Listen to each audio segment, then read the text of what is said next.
Hi అండి. నువ్వెళ్తానంటే నేనొద్దంటానా? 31 భాగం వినండి. ఇంతవరకు వచ్చాక ఇష్టం లేదు అంటే అర్థమేంటి?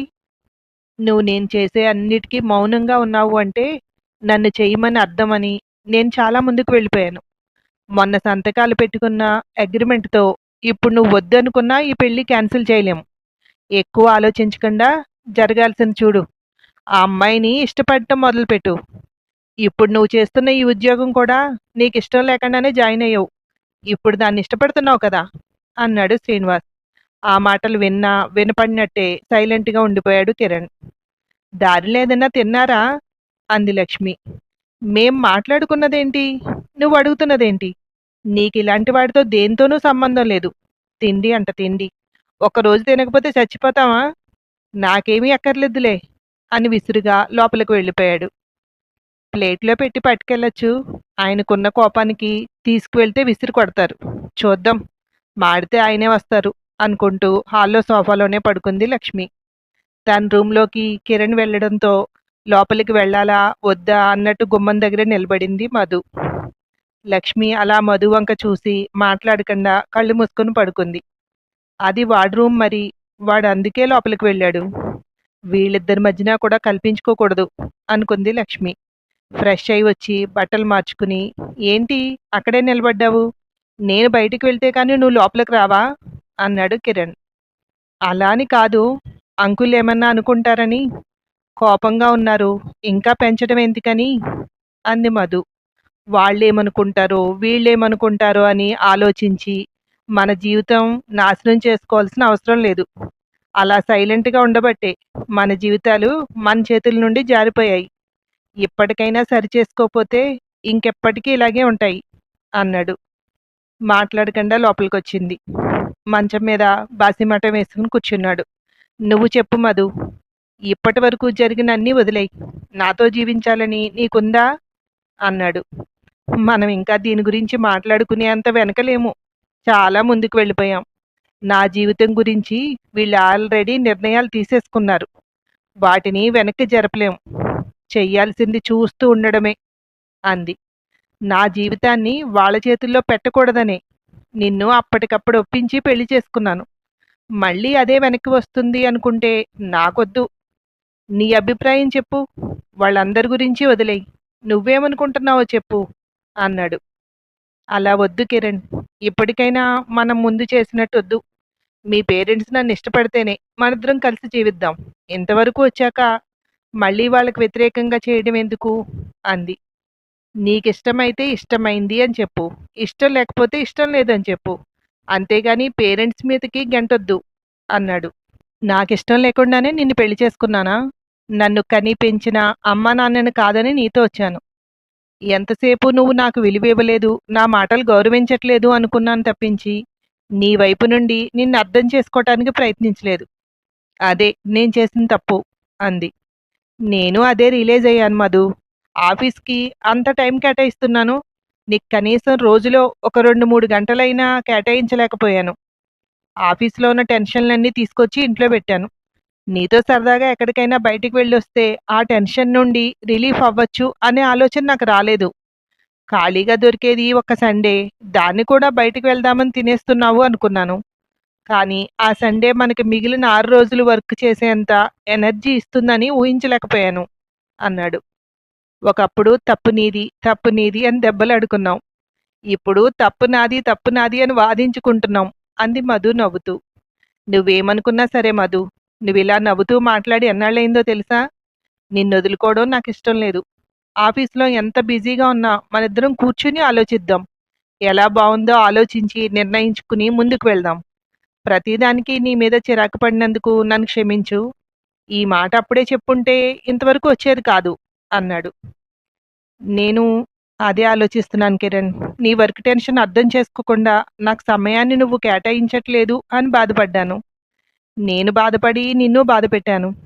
గడిచిపోయిన రోజుల్ని ఎలాగూ తిరిగి తెచ్చుకోలేం. ముందు రోజులనైనా మంచిగా సాగాలని కోరుకుందాం.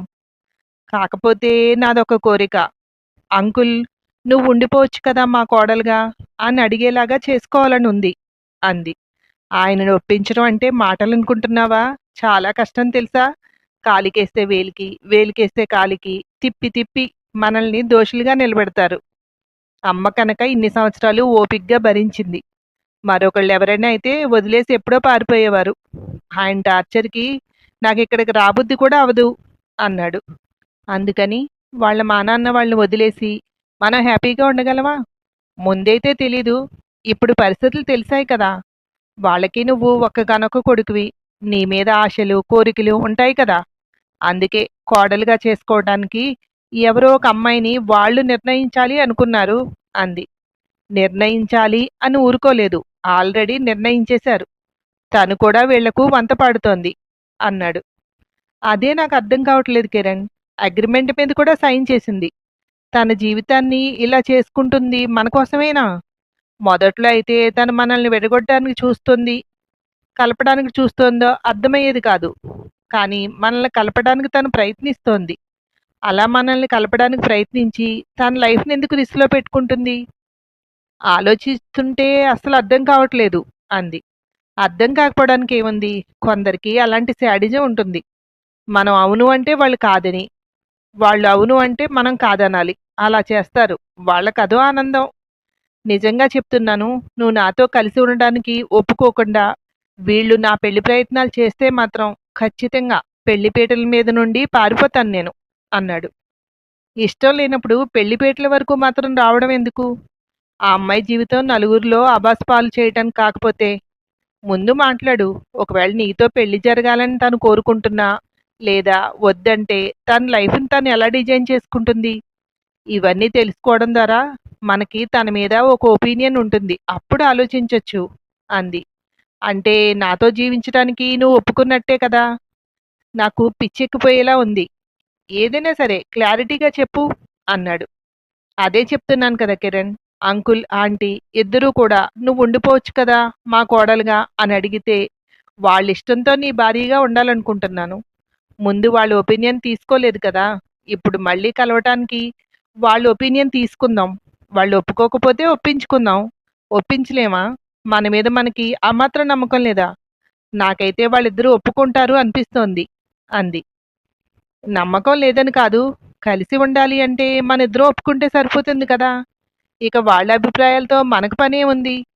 వీళ్ళిద్దరిని ఒప్పించుకుని వీళ్ళతో పాటు కలిసి ఉండడంలో ఒక మైనస్ కూడా ఉంది తెలుసా? మళ్ళీ ఎప్పుడు గొడవ వస్తుందా అని ఎదురు చూస్తూ కూర్చుంటారు. చిన్నదొస్తే దాన్ని పెద్దది చేయొచ్చు. అది మనిద్దరమే ఉన్నామనుకో, ఒకళ్ళకొకళ్ళు ఆ నిమిషానికి గొడవ పడినా తర్వాత సర్దుకోవచ్చు అన్నాడు కిరణ్. ఎలాగూ ఇప్పుడు సర్దుకున్నట్టా? లేదు కిరణ్, ఇది కరెక్ట్ కాదు. అప్పుడు ఎలాగో మనం వీళ్ళని ఒప్పించలేదు. ఇప్పుడు ఒప్పించే కలిసుందాం. అంతవరకు నేను ఇక్కడే ఉంటాను అంది. మా నాన్న సంగతి నీకు తెలీదు. అంత గమ్మున తగ్గే రకం కాదు అన్నాడు కిరణ్. ఆయనెందుకు తగ్గాలి? ఆయన్ని అక్కడే ఉండనివ్వండి. మనమే ఆయన దగ్గరికి వెళ్దాం అంది. కబుర్లు చెప్పినంత ఈజీ కాదు తెలుసా అన్నాడు. కిరణ్, ఇప్పటి వరకు జరిగిందేదో జరిగిపోయింది. నేను చెప్పేది వినండి. వాళ్ళని ఒప్పిద్దాం. వాళ్ళ నోటితోనే వాళ్లే ఒప్పుకునేలాగా చేద్దాం. మనం చేయగలం. నాకు నమ్మకం ఉంది అంది. మరి మధ్యలో స్వప్న ఉంది కదా, తన్నెలా ఒప్పిస్తావు అన్నాడు. అదే అర్థం కావట్లేదు. మనిద్దరిని కలపాలని ట్రై చేస్తోందని మాత్రం అర్థమైంది.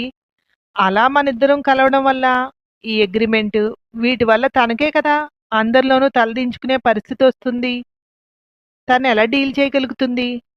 అక్కడ నాకు అసలు అర్థం కావట్లేదు స్వప్న. అవమానాలు ఎదుర్కోవాలి అని తెలిసి ఎందుకు చేస్తోంది అంది. ఒక పని చేద్దాం. రేపు మనం స్వప్న దగ్గరికి వెళ్దామా అన్నాడు. వెళ్ళి వెళ్ళి ఏం చేస్తాం? మనిద్దరం కలిసి ఉండాలనుకుంటున్నామని చెప్దామా అంది. ఆ తర్వాత ఏమైందో మరో భాగంలో వినండి. Thank you.